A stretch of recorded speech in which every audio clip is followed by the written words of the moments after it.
Welcome back to rising Pakistan. किस दुनिया में बैठे हैं आप? आपने सोचा था कि फेसबुक एक जिंदगी की ऐसी रियलिटी है जो कभी खत्म नहीं हो सकती। Instagram, how is it possible कि इंस्टाग्राम के बगैर हमारी जिंदगी, हमारी दुनिया मुकम्मल हो जाए? लेकिन नहीं जनाब, लेटेस्ट खबर यह है कि फेसबुक और इंस्टाग्राम ने थोड़ा सा डराया है दुनिया को। उन्होंने कहा कि खर्चे नहीं पूरे होंगे, ऐसी वाइंड अप कर रहे हैं यूरोप। तो यूरोप में फेसबुक और इंस्टाग्राम शायद बंद होने जा रहा है। Is it true, really true? मुझे तो लगता है कि किसी ने ऐसी जरा वो रेटिंग शेटिंग के लिए ये गॉसिप छोड़ी है। आई विश ऐसा ही हो, क्योंकि सोचा नहीं जाता अब इस बारे में। और अब यूरोप की आप बात करें, फिर एकदम से आपके जहन में ख्याल आ जाता है कि पाकिस्तान में भी तो ऐसा नहीं, एशिया भी हो सकता है यूरोप के बाद। एग्जैक्टली। सो आज हमारे साथ मौजूद है फाद मलिक, जो कि हमारे डिजिटल मीडिया के स्पेशलिस्ट है।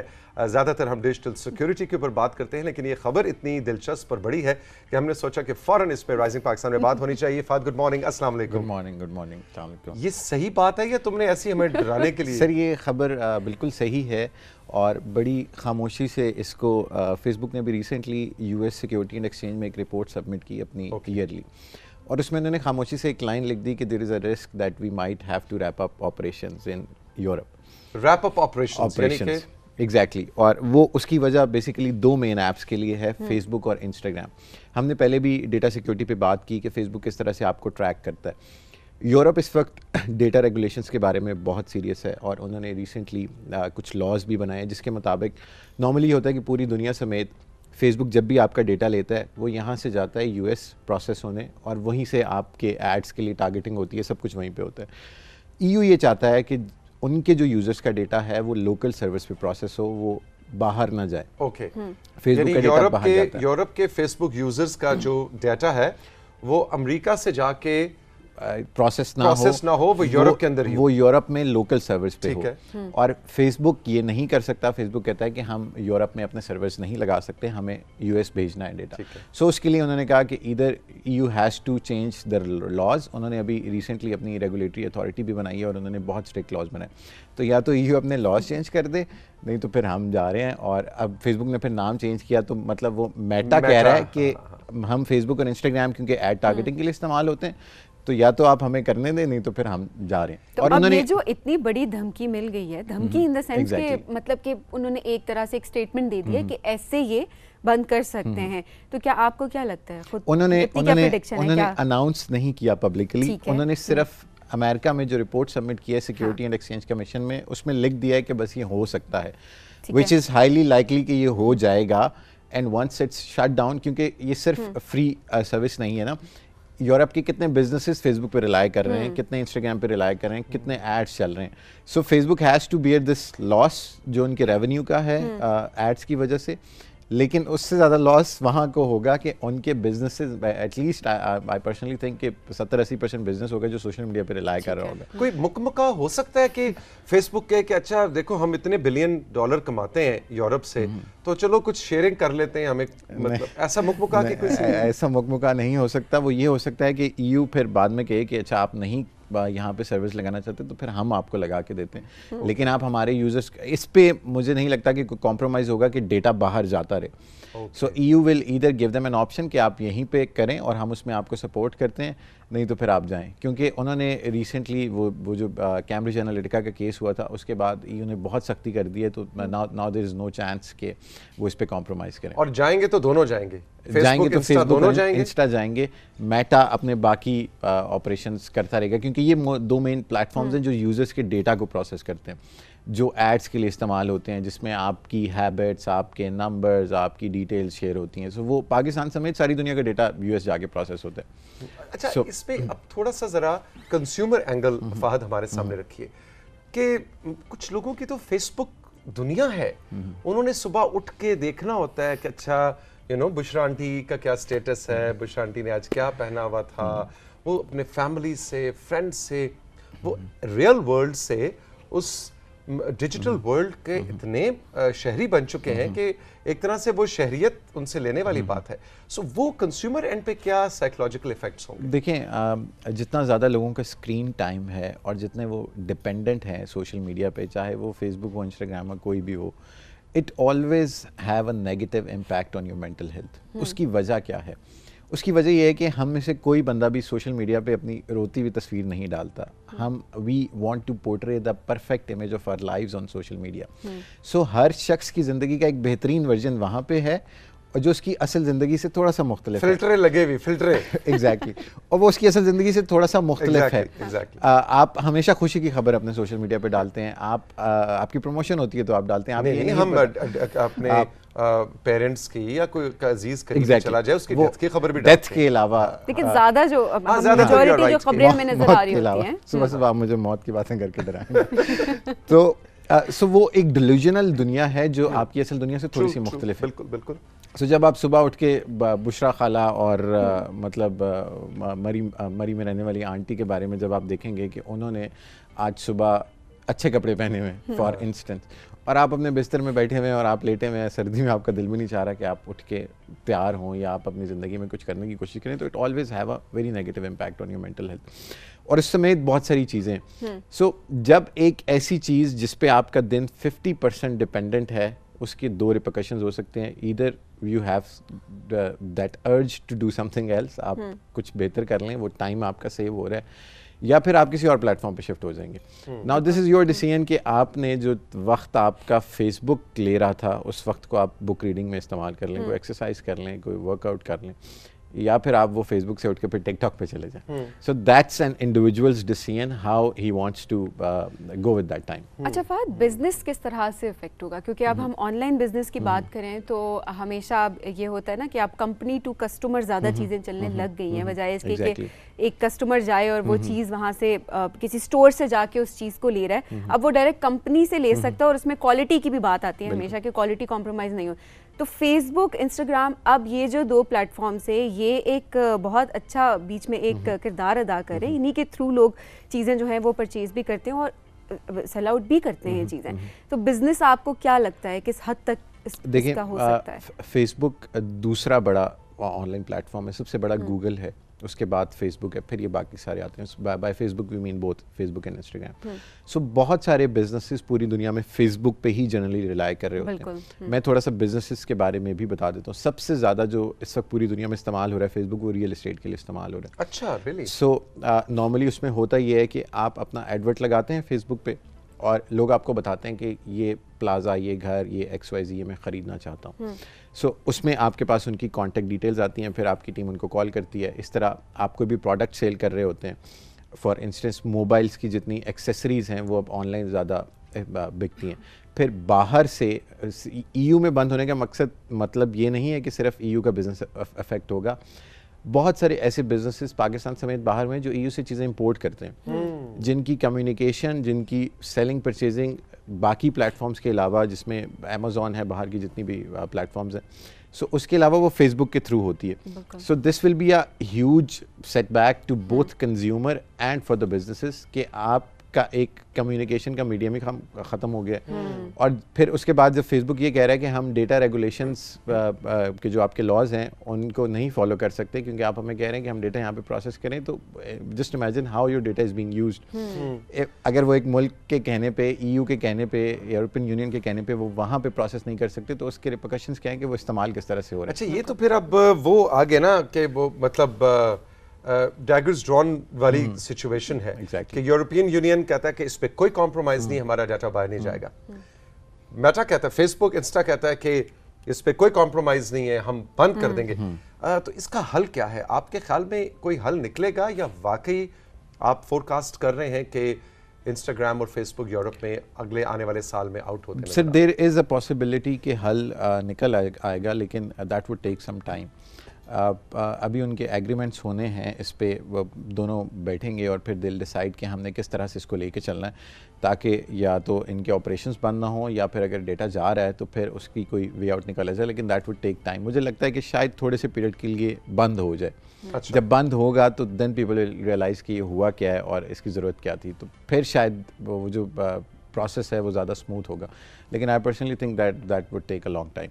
और लेकिन अभी तो चल रहा है ना? अभी चल रहा है, अभी वहाँ पे भी चल रहा है, यहाँ पे भी चल रहा है, लेकिन उसके बावजूद उनकी थोड़ी सी यूज़र बेस पूरी दुनिया में कम हो रही है, जिसकी वजह से फेसबुक को भी लग रहा है कि हमें मतलब या तो अपनी पॉलिसी चेंज करनी पड़ेंगी या फिर हमें कुछ नई चीज़ें लानी पड़ेंगी, जिसमें से एक मेटा है, मेटावर्स।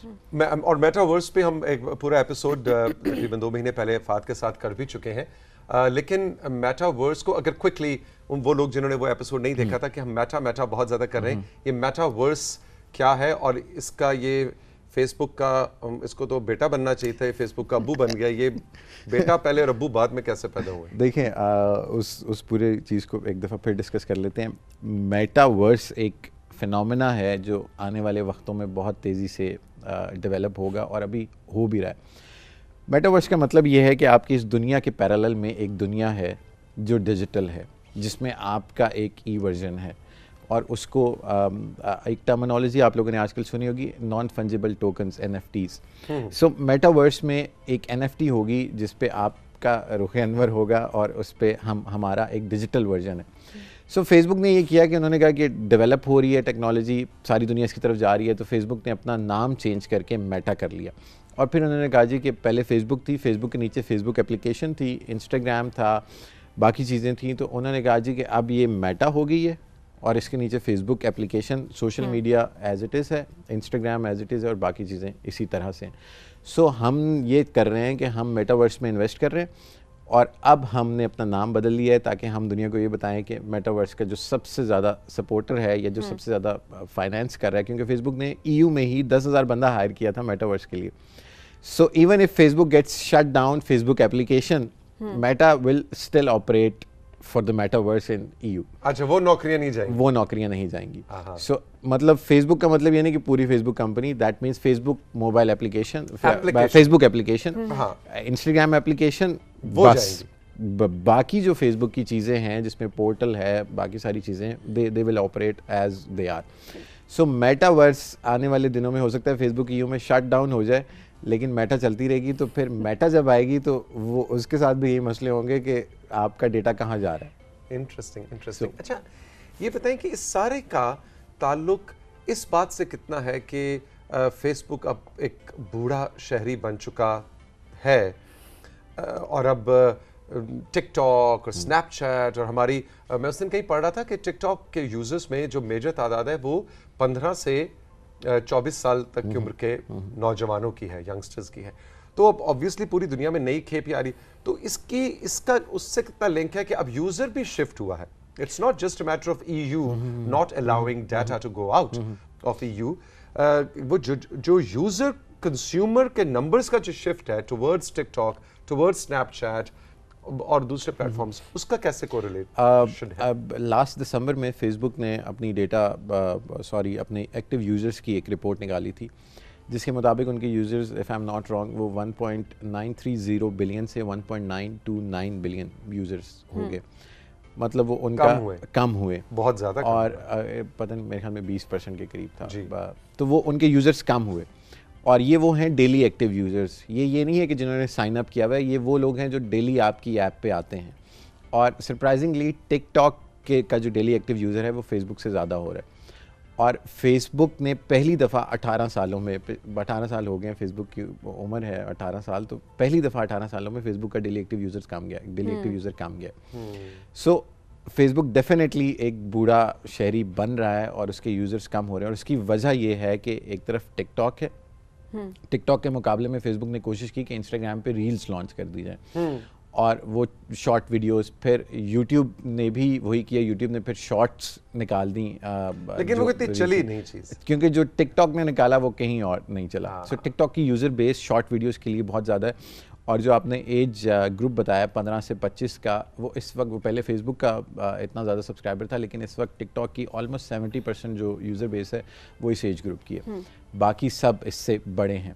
सो फेसबुक दूसरा बड़ा प्लेटफॉर्म है, लेकिन फेसबुक की यूज़र बेस कम हो रही है और उसकी वजह टिकटॉक, स्नैपचैट, यूट्यूब समेत ये वाले प्लेटफॉर्म। बिल्कुल, इनफैक्ट मुझे लगता है स्नैपचैट पे भी लोग बहुत कम, पहले तो होता ना स्ट्रीक का एक सिलसिला जारी होता था, एक स्ट्रीक भेजी दूसरे ने, वो नहीं टूटनी चाहिए, तो वो सिर्फ एक ये था कि लड़ाइयाँ भी हो रही होती थी, फिर भी कहते थे स्ट्रीक नहीं टूटनी चाहिए, कुछ भी हो जाए। एग्जैक्टली, ये बहुत हो रहा था। लेकिन जो फेसबुक यूजर्स हैं, अब मैं अपने सर्कल में भी जब मैं देखती हूँ तो फेसबुक वाकई बहुत कम यूज़ की जाती है। लोग ज़्यादा, मुझे लगता है हमारी एज के लोग 18 प्लस की अगर हम बात करें तो वो ज़्यादातर इंस्टाग्राम पे शिफ्ट हुए हैं बहुत हद तक। वहाँ पर कोई ब्लॉगर है, कोई इन्फ्लुएंसर है। और जितनी टिकटॉक की आवाम, टिकटॉक ने आपको एक बड़ा ज़बरदस्त फीचर दिया है कि अगर आपके टिकटॉक पे फॉलोअर्स हैं तो once you link your Instagram with TikTok ना, तो आपकी ट्रैफिक वहाँ पे डाइवर्ट होती है। सो आप जितने बड़े इन्फ्लुएंसर हैं, आपके फॉलोअर होंगे 1,00,000-2 लाख, लेकिन टिकटॉकर्स को आप देखेंगे तो उनके मिलियंस में फॉलोअर्स हैं और इंस्टाग्राम। सो उसकी वजह ये है कि टिकटॉक पे फॉलोअर्स की ग्रोथ ज़रा आसान है। आप कंटेंट रेगुलरली डालते हैं तो आपके फॉलोअर्स बढ़ते हैं, तो they then link their Instagram with their TikTok और फिर उससे उनकी ट्रैफिक इंस्टाग्राम पे जारी होती है। तो मतलब मैंने नहीं कोई टिकटॉकर देखा जिसके 5 लाख से कम फॉलोअर्स हों। लेकिन ऐसा कैसे होता है? मतलब अगर देखें तो कंटेंट तो डेली हम इंस्टाग्राम फेसबुक पे भी देख रहे होते हैं, बट मेरे लिए भी वाकई बहुत एल्गोरिथम्स उनके ऐसे हैं कि वो ज़्यादा जल्दी रीच करते हैं। एक तो एल्गोरिदम्स हैं, फिर जब आप किसी के टिकटॉक प्रोफाइल पे जाते हैं ना, तो वो जब इंस्टाग्राम लिंक हो जाता है तो वो फिर आपको डायरेक्टली वहाँ पे ले जाता है। अच्छा। आपके इंस्टाग्राम पे। सो टिकटॉकर्स की जितनी भी फॉलोइंग है on Instagram, that is mainly because of TikTok. TikToker को टिकटॉकर फॉलो करता है और सारी ऑर्गेनिक है। ऑर्गेनिक। अच्छा जी, अब ये बताएं फाद मलिक साहब, 100 साल बाद, अभी हम 2022 में बैठे हैं, अगली सदी का पहला क्वार्टर में क्या ऐसा होगा कि लोग इसको किस्सा पारीना समझ के बात कर रहे होंगे? एक इंस्टाग्राम भी हुआ करता था, एक फेसबुक भी हुआ करता था, एक टिकटॉक भी हुआ करता था। क्या आप लोग, आप जैसे एक्सपर्ट, समझते हैं कि इन डिजिटल प्लेटफॉर्म्स की भी एक लाइफ साइकिल है और इन्होंने अपनी तबई मौत मरना है? 110% ऐसा होगा, क्योंकि जब मैं पैदा हुआ था 94-95 के बाद 99 तक वेब 1.0 आई थी, जिस www.xyz.com। सो वो रेवोल्यूशन हो रही थी वर्ल्ड वाइड वेब की। उसके बाद वेब 2.0 आई, जिसमें ये social media platforms, online currencies, XYZ ये चीज़ें हैं।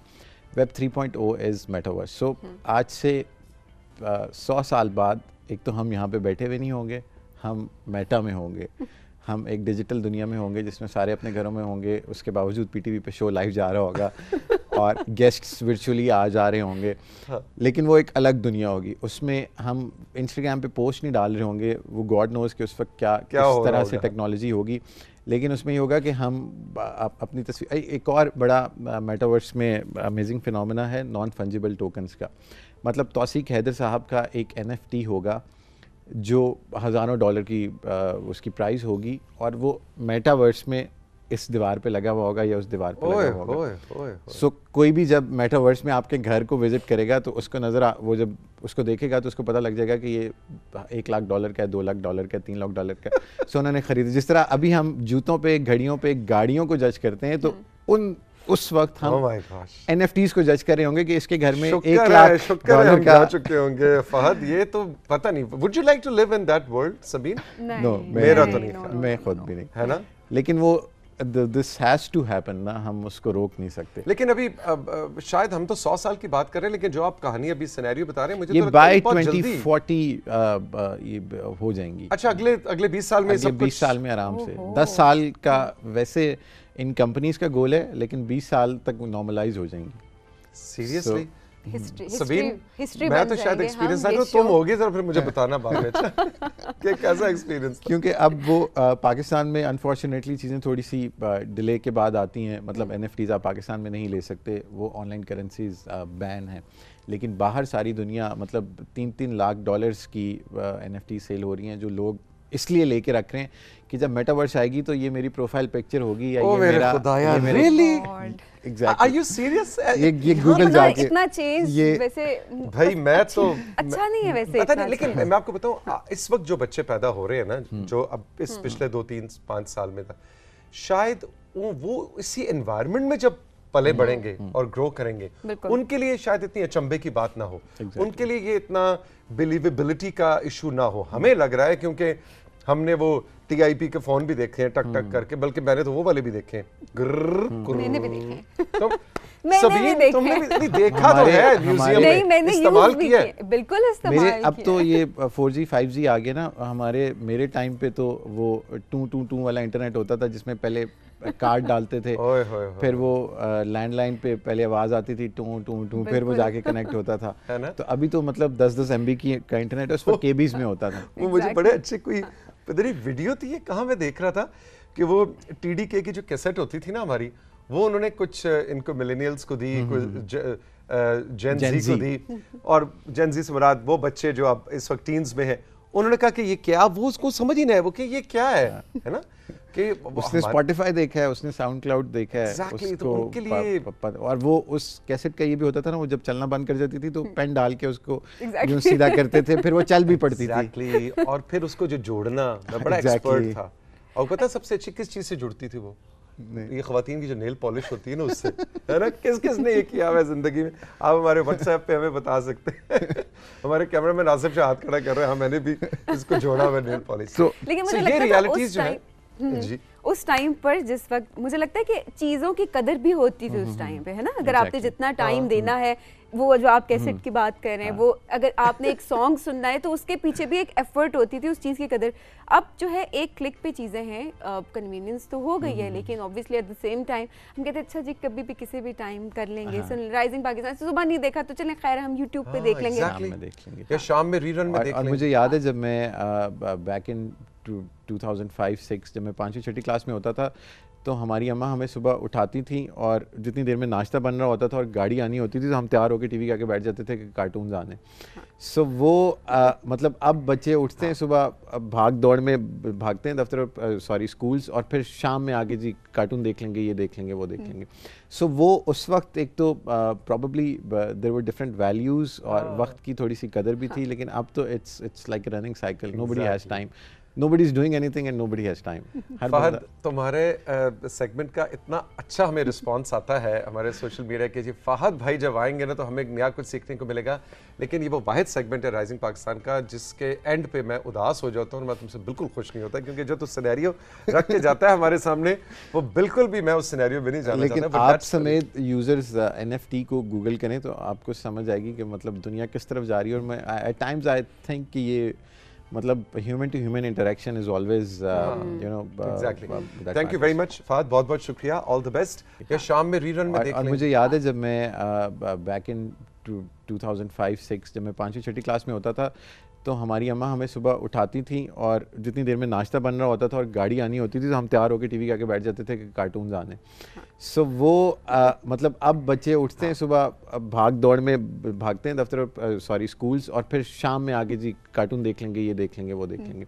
सो वो उस वक्त एक तो probably there were different values और वक्त की थोड़ी सी कदर भी थी, लेकिन अब तो it's like running cycle, nobody has time, nobody is doing anything and nobody has time। Fahad, तुम्हारे सेगमेंट का इतना अच्छा हमें रिस्पांस आता है हमारे सोशल मीडिया के, जी फहद भाई जब आएंगे ना तो हमें नया कुछ सीखने को मिलेगा, लेकिन ये वो वाहिद सेगमेंट है राइजिंग पाकिस्तान का जिसके एंड पे मैं उदास हो जाता हूँ और मैं तुमसे बिल्कुल खुश नहीं होता, क्योंकि जो तो सिनेरियो रख के जाता है हमारे सामने वो बिल्कुल भी मैं उस सिनेरियो में नहीं जाना चाहता। लेकिन आप समेत यूजर्स NFT को गूगल करें तो आपको समझ आएगी कि मतलब दुनिया किस तरफ जा रही है। और मैं एट टाइम्स आई थिंक कि ये मतलब human to human interaction is always you know exactly. Thank you very much Fahad, बहुत बहुत शुक्रिया, ऑल द बेस्ट। हम अब बढ़ेंगे कुछ आपके सोशल मीडिया मैसेजेस की जानिब और देखें किसने हमें कब, कहां से और क्यों याद किया है। जी सभी बिल्कुल जी, हमारे पास पिक्चर्स से हम स्टार्ट करते हैं, मैसेजेस, वीडियोस, पिक्चर्स हमारे पास सब कुछ है। पिक्चर से स्टार्ट करेंगे। फैसल ने तंदू कैसर से हैदराबाद से होम कुक्ड डिशेस जो हैं उनकी पिक्चर्स भेजी, आइए देखते हैं। यम यमी क्या बनने लगा है। ओके जी, गाजर मटर की बिरयानी, वेरी गुड, जबरदस्त। गाजर is one of my favourite vegetables. ये जरा ऑयल थोड़ा सा ज्यादा है भैया, इतना तेल अच्छा नहीं है, चलो पकाने में इस्तेमाल कर लिया, प्लेट में उतारने से पहले जरा बराबर कर लिया। ग्रेवी अच्छी लगती होगी ना, वो चाहते होंगे ग्रेवी हो। ग्रेवी और ऑयल में बड़ा फर्क है। लो जी, अचार आ गया, मजेदार आम का अचार। ये फैसल का मुझे लगता है सही चस्कोरा है फैसल, है ना? Thank you very much Faisal, बहुत बहुत शुक्रिया। अच्छा जी, फौजिया ने गिलगित बल्तिस्तान से कुछ पिक्चर्स भेजी हैं अपने गाँव की। बगरोट नाम है इनके गाँव का। ओके, लो जी फौजिया, माशाल्लाह ब्यूटीफुल। फौजिया तुम इतनी खूबसूरत जगह पे रहती हो, जबरदस्त। अरे वाह, ओए होए होए होए, यहाँ तो जाके वापस आने का दिल ही ना करे। ब्यूटीफुल, जबरदस्त भाई। क्या खूबसूरत ऑटम है आपके इलाके की फौजिया, ब्यूटीफुल, ज़बरदस्त। थैंक यू वेरी मच, आपने राइजिंग पाकिस्तान में हमें अपने गांव की सैर करवाई। अच्छा जी, नाज़मा ज़ीशान ने हरबंसपुरा लाहौर से स्केचेस के पिक्चर्स भेजी हैं, ये देखते हैं। जी, हरबंसपुरा लाहौर से नाज़मा, वाह भाई वाह नाज़मा, ये तो मुझे लग रहा है कोई रिबेका किसी गेटअप के लिए तैयार हुई भी है, किसी ड्रामे की शूट के लिए, है ना? सर वो ऐनक नहीं पहनती। नहीं, वो ड्रामे की शूट हो सकता है, कैरेक्टर हो ना उसको, है ना? बट ब्यूटीफुल स्केच, वाह जी वाह। क्या ये बचपन में बनाया था? हाँ, ये बचपन का जो हमारा मेरा गांव है ना, ये टिपिकल मेरा गांव माइंड में था। और कोई अगर होता था ना ड्राइंग आपने करनी है तो पहले आप ये हट्स बना देते थे। उसके साथ साइड पे पहाड़। ओह वाह जी वाह, वो देखे ना वो सिप भी मुझे है, मुर्गा नजर आ रहा है जो कि सबसे ज्यादा प्रोमिनेंट है और सबसे ज्यादा खूबसूरत, सिप डांस भी कर रही है ना, वो देखो। और पाइट पाइपर भी है, वेरी नाइस, ब्यूटीफुल। क्या बात है जी, जबरदस्त। गुलाम फातिमा ने फैसलाबाद से हैंडमेड हाउस के पिक्चर भेजी है। लो जी, गुलाम फातिमा, ये ये मिट्टी का बना हुआ है। Really? बिल्कुल, लेकिन डिटेल्स इसके अंदर, इसकी डिटेलिंग जरा अगर हम देखें, मुझे तो लगता है फुली फर्निश्ड भी होगा अंदर से। इसके जरा दरवाजे से अंदर जाए ना, अगर हम जाएंगे दरवाजे के अंदर की भी पिक्चर्स। ब्यूटीफुल। गुलाम फातिमा, आप तो बहुत जबरदस्त आर्टिस्ट हैं और आपका ये काम देख के मुझे कुगू कोड़े याद आ रहे हैं, और उन कुगू कोड़ों से मुझे याद आ रही है हमारी अगली गेस्ट हुमा मुस्तफ़ा बेग, जब भी कुछ देर में आएंगी, और उनका भी इस शो से बड़ा गहरा ताल्लुक है और वो बच्चों को इस तरह आर्ट और क्राफ्ट भी सिखाया करती थी। सो उनसे उनकी कुछ पुरानी यादें भी अभी ताज़ा करेंगे, लेकिन हमारे पास कोई वीडियो भी है। बिल्कुल जी, हमारे पास वीडियोस हैं। अभी महानूर एंड मुताइबा ने आज़ाद कश्मीर से, कोटली से, उन्होंने पेपर आर्ट की वीडियोस भेजी हैं। ओके, पेपर आर्ट की वीडियो, बिल्कुल।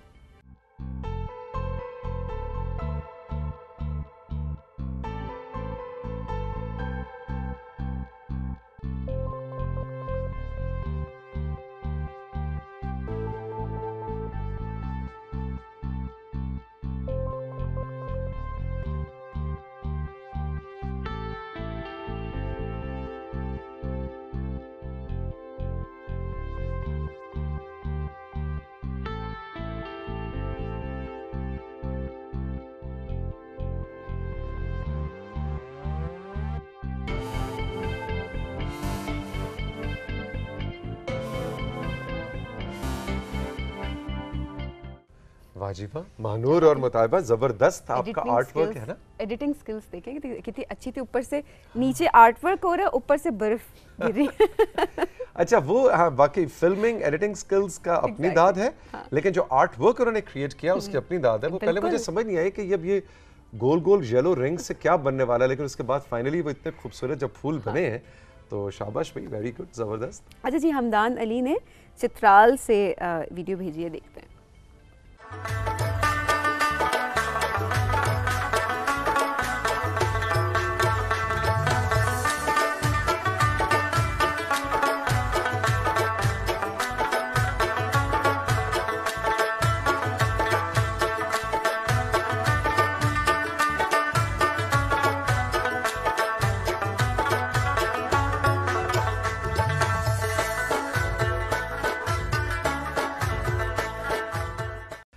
भाई तो जो पहला शॉट था ज़बीन, वो मुझे लग रहा था ऊंट पे बैठ के उन्होंने लिया है ना, ऐसे शेकी सा था कैमरा, बहुत जबरदस्त। लेकिन हो सकता है बाइक हो, बाइक पे उल्टा बैठा हो। हाँ, हो सकता है बाइक पे उल्टा बैठ, यस एग्जैक्टली, ऐसे वीडियो बना रहे हो। क्योंकि ये वीडियो स्किल्स जो है ना, आजकल के यंगस्टर्स की वीडियो स्किल्स बनाने की बड़ी यूनिक है। वो ऐसे और आजकल कैमरास भी ऐसे आ गए हैं, कोई गोप्रो इस्तेमाल कर रहा है, कोई रोनिन इस्तेमाल कर रहा है। खैर अब तो स्मार्टफोन से भी ऐसी स्किल्स आ गई हैं, तो भाई बड़ा मजा आता है। जो आपकी वीडियोज होती है ना, वो तो सही ट्रीट होता है। बैठे बैठे हम पूरे पाकिस्तान की सैर कर लेते हैं। बिल्कुल जी। अच्छा, अगली वीडियो बहुत ज्यादा, अच्छा और भी है वीडियो, एक वीडियो हमारे पास है और बहुत अच्छी है। अच्छी इन द सेंस इस तरह से है कि हम हमेशा बात करते हैं कि हमारे पाकिस्तानी जब दूसरे मुल्क में होते हैं, ओवरसीज पाकिस्तान जिनको हम कहते हैं, लेकिन वो पाकिस्तान उनके हमेशा करीब होता है और उसको प्रमोट करते हैं। तो आमिर सुल्तान ने ऑस्ट्रेलिया से वीडियो भेजी है, नारान की। इसकी स्टोरी ये है कि 5 साल ऑस्ट्रेलिया में इन्होंने गुजारे और फिर पाकिस्तान की खूबसूरत जगहों को विजिट किया। ऑस्ट्रेलिया जाकर उन्होंने फिर पाकिस्तान के टूरिज्म को प्रमोट किया। वो वीडियोस वहाँ जाकर उनकी स्क्रीनिंग की। आइए देखते हैं।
वाह जी वाह, आमिर ने देखे ऑस्ट्रेलिया में बैठ के हमें नारान की सैर करा दी। बिल्कुल, पाकिस्तान में बैठ के नारान पता नहीं कब गए थे, याद भी नहीं है ना। एग्जैक्टली। अच्छा वो देखें कि किसी जमाने, अब ये भी ग्लोबलाइजेशन की भी एक अगली स्टेज है।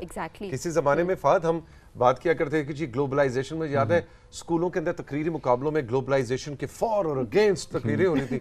अब ग्लोबलाइजेशन का भी अगला स्टेप मल्टीवर्स और उन चीजों में हम पहुंच गए हैं ना। एग्जैक्टली। और क्या आप बैठे कहीं और होते हैं और आप जा कहीं और रहे हैं, तो ये मल्टीवर्स का कोई मेटावर्स की अगली स्टेज है कि मतलब आप यहाँ पे बैठ के सिडनी देख सकेंगे और सिडनी में बैठा बंदा बैठ के नारान देख सकेगा, और बस उसमें एक चीज नहीं कर सकेंगे कि ड्रोन नहीं उड़ा सकते आप। एग्जैक्टली नहीं, सिडनी तो हम अब वीडियो कॉल के ऊपर फेस टाइम पे अभी भी हम सिडनी देख सकते हैं, लेकिन वो चल नहीं सकते। मेटा में आप you can walk around in Sydney and in Naran, हर जगह। उसके लिए क्या वीजा लेना पड़ेगा? नहीं, नो वीजा, उसके लिए वीजा नहीं। देखें, वीजे से मुझे याद आया कि अभी recently if I am not wrong, Turkey ने एक फतवा दिया है कि मेटावर्स में किए गए उम्रे या हज वो काबिल कबूल नहीं होंगे, क्योंकि हज और उम्रे के लिए आपके कदम उस जमीन को और फिजिकल आपकी फिजिकल प्रेजेंस। तो देखिए डिजिटल दुनिया किस तरफ को जा रही है और क्या इश्यूज क्योंकि वर्चुअल रियलिटी में मक्का मदीना के मॉडल मौजूद हैं। सो वो हम किसी ने पूछा था कि वो उम्रा कबूल हो गए नहीं, तो उन्होंने कहा कि मेटावर्स में किए गए उम्रे कबूल नहीं है। आप देख सकते हैं, आप विजिट कर सकते हैं, लेकिन आप ये ना समझे कि मैंने उम्रा कर लिया। Thank you very much. भाई कोई है, मतलब अब वो हुमा आ गई है, मैं जरा हुमा से गप लगाना चाह रहा हूँ। अभी हम टूरिज्म की बात भी कर रहे हैं, सिडनी वाले इधर आके उधर, तो हुमा तो वो एको टूरिज्म की एक्सपर्ट है, तो कुछ जल्दी से कुछ आपने शामिल करना है? 2 मैसेजेस हैं, जल्दी से मैं चाहूंगी कि शामिल करें। जमील अहमद ने रावलपिंडी से मैसेज भेजा, वो कहते हैं कि राइजिंग पाकिस्तान मेरा पसंदीदा तरीन प्रोग्राम है क्योंकि इसमें धनक के सारे रंग मौजूद हैं। इसका हर सेगमेंट अपने अंदर इतनी जाज़बियत लिए हुए है कि एक लम्हे के लिए भी तवज्जो किसी और तरफ नहीं जाती। नाश्ते के दौरान प्रोग्राम देखने से नाश्ते का मज़ा दोबाला हो जाता है, और अगर खाने में नमक मिर्च की कमी या ज़्यादती हो तो महसूस ही नहीं होती। प्रोग्राम को तैयार करने वालों और पेश करने वालों को सलाम। भाई बहुत बहुत शुक्रिया, इतना अच्छा आपने मैसेज दिया, you made our day. Thank you very much. खुश रहें, जीते रहें आप। बिल्कुल जी, क्योंकि वक्त बहुत कम है, तो मैं चाहूँगी एक और मैसेज ऐड करें। आफ्ताब मुमताज़ ने एबटाबाद से मैसेज किया, वो कहते हैं अस्सलाम वालेकुम, तौसीक आपके लिए मैसेज है। हम आपको रेडियो से सुन रहे हैं, मेरे दादा सुना करते थे, आपको एक लड़की कॉल किया करती थी। उसका नाम था मोमी गुल, नाम था उनका, और वो कहते हैं कि दादा देखते थे लेकिन दादा की अब डेथ हो गई है। आज 10 साल बाद आपको टीवी पर देखा तो पुरानी यादें ताज़ा हो गई थी। ये कौन थी मोमी गुल?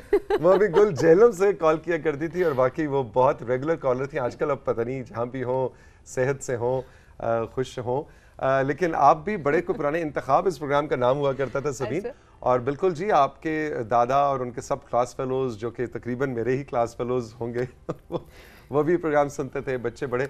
लेकिन आपने अच्छा याद दिलाया, पुरानी यादें ताज़ा कर दी। थैंक यू वेरी मच, बहुत बहुत शुक्रिया। क्या नाम क्या है इन भाई का? इनका नाम है जी आफ्ताब मुमताज़। आफ्ताब, अपने बारे में भी ज़रा बताइए। उस वक्त आप बहुत छोटे से होंगे, अब आप कहाँ होते हैं, क्या करते हैं, कुछ अपनी डिटेल भी हमें बताएं। So thank you very much जी एवरीवन। हम चल के लेंगे अब एक छोटा सा ब्रेक के बाद आपकी मुलाकात कराएंगे हुमा से, हुमा मुस्तफ़ा बेग, जो कि एक अवार्ड विनिंग फिल्म मेकर भी हैं। इसके अलावा एको टूरिज़म और साउंड एंड लाइट शो की शख्सियत के बहुत से रुख हैं, बहुत multi faceted, multi dimensional personality है। इस शो से उनका बहुत पुराना गहरा ताल्लुक है, इस पर भी बात करेंगे। रहिए हमारे साथ, ये है राइजिंग पाकिस्तान।